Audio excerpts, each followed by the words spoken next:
여러분의 일상을 책임지는 곽두필의 공포라디오 시작하겠습니다. 제가 첫 번째로 들려드릴 이야기는 구독자님 제보 사연입니다. 실화고요. 집터에 관한 이야기예요. 은은하게 깔린 그 현실적인 공포가 굉장히 무서웠던, 섬뜩했던 이야기였습니다. 제목, 내가 살던 그 집 이야기. 안녕하세요, 요닝입니다. 지난주 라이브를 보고 저도 집터에 관한 이야기가 있어서 부족한 글솜씨지만 용기 내어 써봅니다. 짧게 몇 번 이야기한 적은 있지만 이렇게 글로 써보는 건 이번이 처음이네요. 2023년 가정 불화로 인해서 아이들을 데리고 급하게 집을 구해야 됐습니다. 마침 근처 동네에서 자취 중이었던 동생이 있어서 함께 살자고 부탁했어요.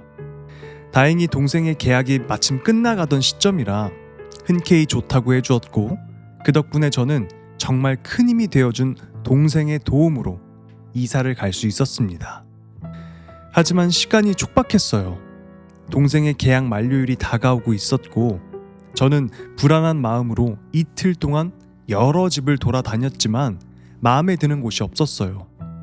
그러다가 마지막으로 한 곳만 딱 더 가보자 해서 들른 집에 저는 한눈에 마음을 빼앗겼습니다. 금전적으로 여유가 없었기 때문에 최대한 돈을 아껴야 했어요. 그 집은 거실, 방 3개, 욕실 2개, 주방 모두 북박이장이 설치가 되어 있었고, 리모델링이 아주 깔끔하게 되어 있어서 환하고 따뜻해 보였어요. 여기다 하는 마음이 강하게 들었고 망설임 없이 바로 그곳을 계약했습니다. 그런데 막상 이사를 와보니 처음 봤을 때의 느낌과는 좀 달랐어요. 뭔가 모르게 어둡고 무거운 기운이 감돌았죠. 그래도 새 집이니 짐이 들어와서 그럴 거다 라고 생각하며 열심히 쓸고 닦았습니다. 아이들도 갑작스러운 환경 변화에 잘 적응해줘서 고마웠어요. 근데 이사 후 사흘쯤 지났을까요? 큰 아이가 새벽에 제 방으로 달려와서 말했습니다. 엄마, 우리끼리 못 자겠어. 너무 무서워. 아직 새 집이라 낯설어서 그런 거야. 아니야. 누가 자꾸 손톱으로 벽을 긁어. 잠결에 아이가 꿈을 꾼 줄 알았지만 며칠 뒤에도 같은 말을 하더라고요. 벽 쪽에서 계속 손톱으로 긁는 소리가 난다고요. 저는 혹시 9층이라 비둘기가 둥지를 틀었나 싶어서 창문을 살펴봤지만 아무것도 없었습니다. 결국 아이들 방에 있던 침대를 안방으로 옮겨서 함께 자게 되었고, 대신 화장대를 아이들 방으로 옮겨두었죠. 그날 밤 저는 화장대를 사용하려고 그 방에 들어갔습니다. 아이들을 재우고 방문을 열어둔 채 스킨케어를 하고 있었는데 문 옆으로 아이가 빼꼼하고 보이길래 왜 안 자고 있어? 하며 고개를 돌렸습니다. 근데 아무도 없었어요. 조용했고 인기척도 전혀 없었습니다. 순간 너무 놀랐지만 겁을 내면 더 심해질 것 같아서 아무렇지 않은 척을 했어요. 그 후로도 설거지를 하거나 씻을 때, 잠들기 전에도 누군가의 시선과 기운을 느끼곤 했지만 애써 모른 척했어요. 그리고 아버지 제삿날이 지나고 난 뒤부터 이상한 일들이 본격적으로 시작되었습니다. 10년 전 돌아가신 아버지의 제사를 동생과 계속 지내왔기에 익숙한 날이었어요. 그날도 평소처럼 제사를 마치고 정리한 뒤 잠이 들었는데 꿈을 꿨습니다. 꿈속에서 저는 설거지를 하고 있었어요. 근데 현관문을 누가 두드리는 소리가 들렸습니다. 아래층에서 올라왔나 보다 생각하며 동생한테 말했죠. 야, 우리가 제사 지낸다고 시끄럽게 해가지고 아래층에서 올라왔나 봐. 그런데 문 밖에 여자가 말했습니다. 안에 사람 있는 거 알아요. 문 좀 열어보세요. 아랫집에서 왔는데요. 잠깐만 문 좀 열어보세요.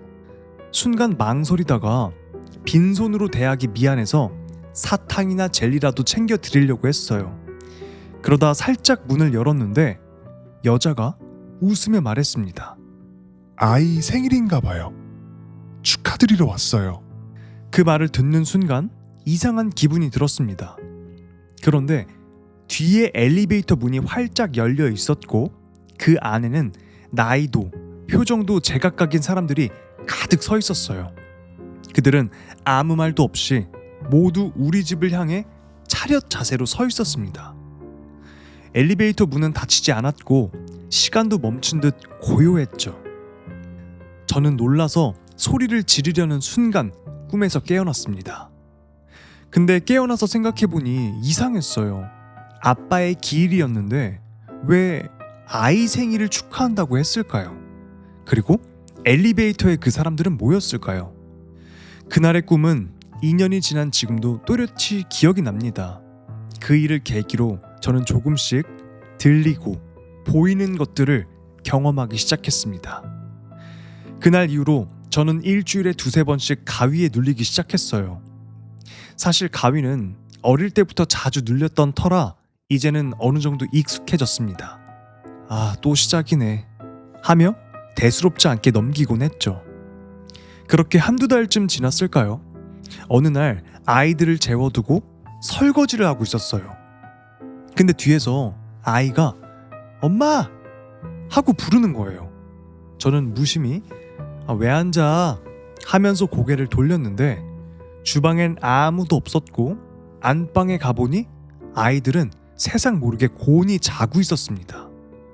심장이 쿵 내려앉았지만 스스로를 다독였어요. 아, 괜찮아. 내가 잘못 들은 걸 거야. 내 착각일 거야. 그 후로는 일부러 에어팟을 끼고 음악을 들으며 설거지를 했습니다.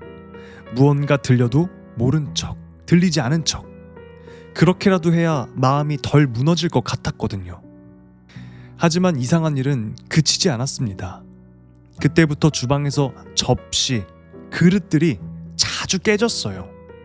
대리석 바닥도 아닌데 손에서 미끄러진 듯 툭 떨어지면서 산산조각이 나는 겁니다.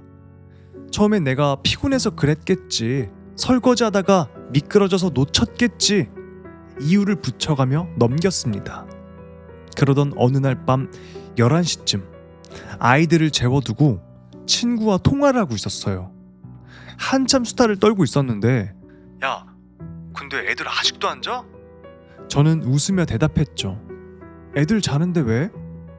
친구가 말했습니다. 방금 엄마 하는 애 목소리 들렸는데? 어린애가 확실히 그렇게 불렀어. 그 말을 듣는 순간 피가 서늘해졌습니다. 친구는 장난 같은 거 치는 사람이 아니었거든요. 저는 억지로 웃으면서 네가 잘못 들은 거겠지 뭐 라고 넘겼지만 서로의 침묵이 길어졌고 결국 무섭다며 전화를 끊었습니다. 그날 밤 침대에 누워 온갖 생각이 밀려왔습니다. 내가 들은 것도 진짜였을까? 지금 이 집에서 무슨 일이 일어나고 있는 걸까? 무서웠지만 엄마니까 두려움을 삼켰습니다. 귀신이라도 내 아이들을 절대 못 건드리게 할 거야. 스스로에게 그렇게 말하며 잠에 들었죠. 다행히 그날은 아무 일도 없었습니다. 하지만 며칠 후 다시 가위에 눌렸습니다.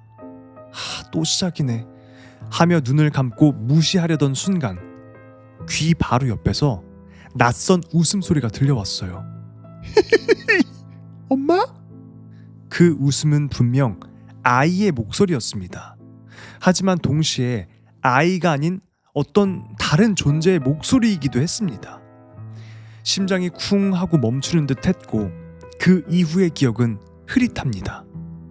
잠이 든 건지 정신을 잃은 건지 알 수 없었어요. 다만 그 웃음소리와 엄마라는 단어만큼은 지금도 또렷하게 귀에 남아 있습니다.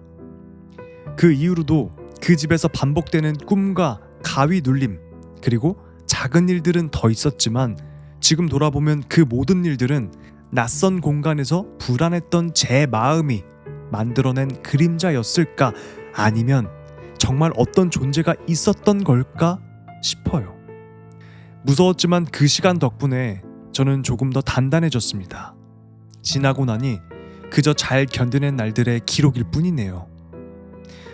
참고로 저는 어릴 때부터 꿈도 자주 꾸고 촉이 좀 잘 맞는 편이에요. 좋지 않은 일이나 친인척이 돌아가시기 전에는 항상 꿈으로 먼저 그걸 느끼곤 했죠.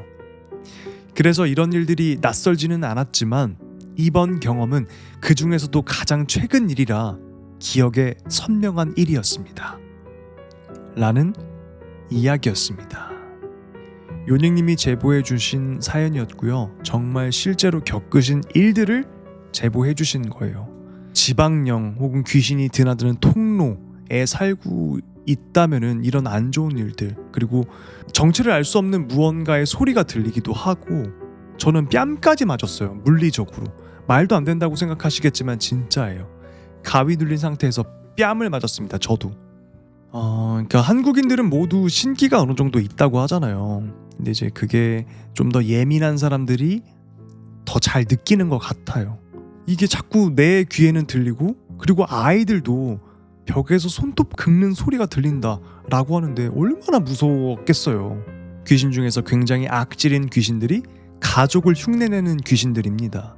그 귀신들은 갑자기 나타난 게 아니라 그 가족들을 관찰하고 오랫동안 스토커처럼 멀리서 지켜보고 따라하는 거예요. 그래서 좀 더 악질이고 무섭고, 그러니까 오랫동안 날 지켜봐왔다는 거잖아.